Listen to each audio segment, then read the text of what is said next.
Today is going to be an interesting class. Today I'm going over their second exercise and kind of giving my students an example of what it's like to write a letter. For this second exercise, my students have to write a letter to an author.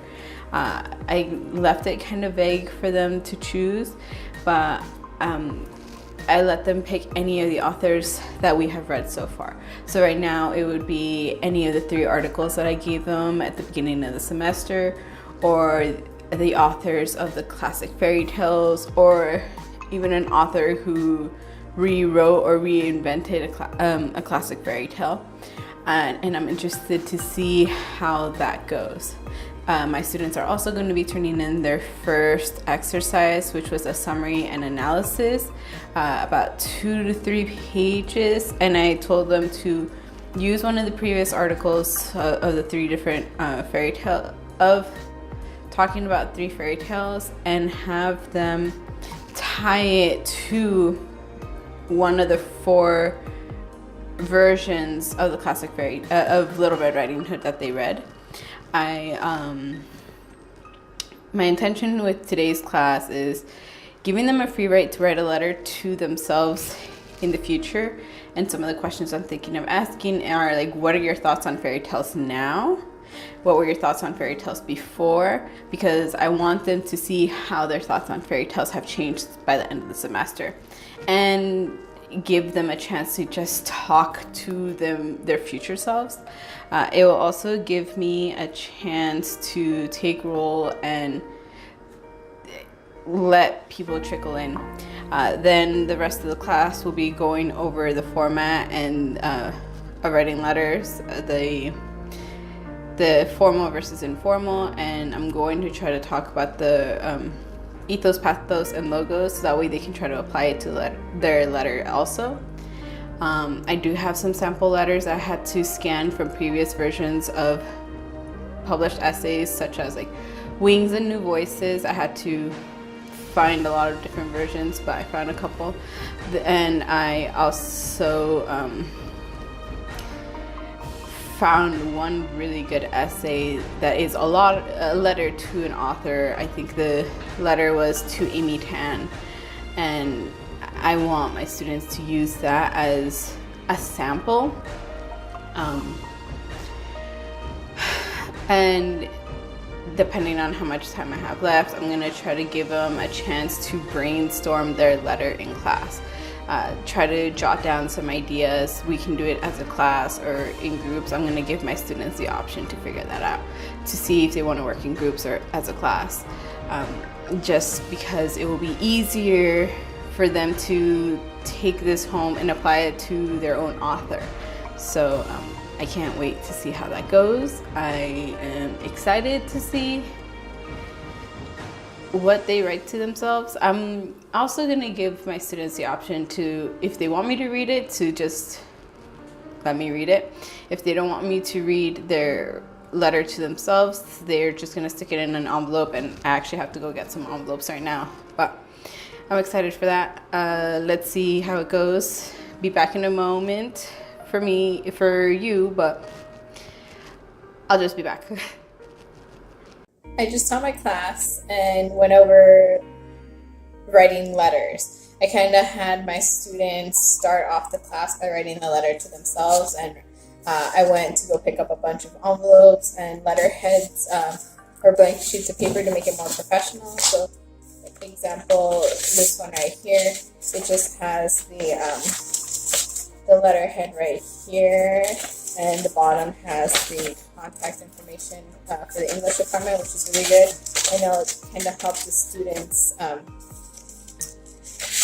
reflect on this. For the prompt, I just told them, write a letter about fairy tales. Like, what are your thoughts on fairy tales right now? What are your thoughts about it? You can start it off by, in class today we are talking about fairy tales, and I like it, I hate it, I don't like it, things like that. I gave them about 10 to 15 minutes, so that way they can get an idea of what to write about. And at the end of that time, I told them to leave the envelope unsealed if they want me to read the letter, or seal it if you don't. So I'm going to have to look through those to see where they are at right now. A couple of them left it unsealed, so I have a lot of reading to do. My students also turned in their first assignment today, which was chaotic, to say the least. One of the students, I walked in a couple minutes right before class started, and one of my students was like, I forgot to print it, can I go print it? I'm like, okay. I was just going to let it stay till the end, till class time to collect those. The same, I had a student email me, tell me that she left her homework in the dorm room, and honestly, my syllabus says, like, I don't tolerate late, but it is technically the first assignment. So I told her to email it to me and take a paper, like a printed version, to 704, Sierra Tower 704. And I sent out a follow-up email just a couple minutes ago telling them, like, hey, don't forget to do the readings, like, keep up on Canvas, and don't, make sure you check the syllabus, because my syllabus says I have a no late policy, and I'm going to make an exception this time because, again, it is the first assignment. But email it to me, do this. I'm making them jump through hoops because today the Sierra Tower elevator is not working, so for them to get up there, they have to go up the flights of stairs, and if they do that and turn it in today, then they'll get the credit for it. If they don't, well, I honestly don't know what to do. But they have another exercise on Thursday, which is a letter to the author, and in class I went over letter writing. The format that I want them to do it is still double space, and one of the students brought up over the excellent questions, like, what do I do to avoid repeating myself? Because during the summary and analysis, I felt like I just kept repeating myself. And I'm like, all right, well, in the letter form, just ask questions. Ask the author questions about their paper. It's easier for you to write a letter to the author of one of the articles that we have read, because you can contact them and send it. I even encourage my students to consider submitting their assignment for publication, because I had a difficult time looking for sample letters and in Waves and New Voices and Wings. I had to backtrack to find some of these letters. I had to do a lot, and then we all discussed as a class the different types of letters, the formal and informal kind of letters, the kind of rhetoric that you need to have in it.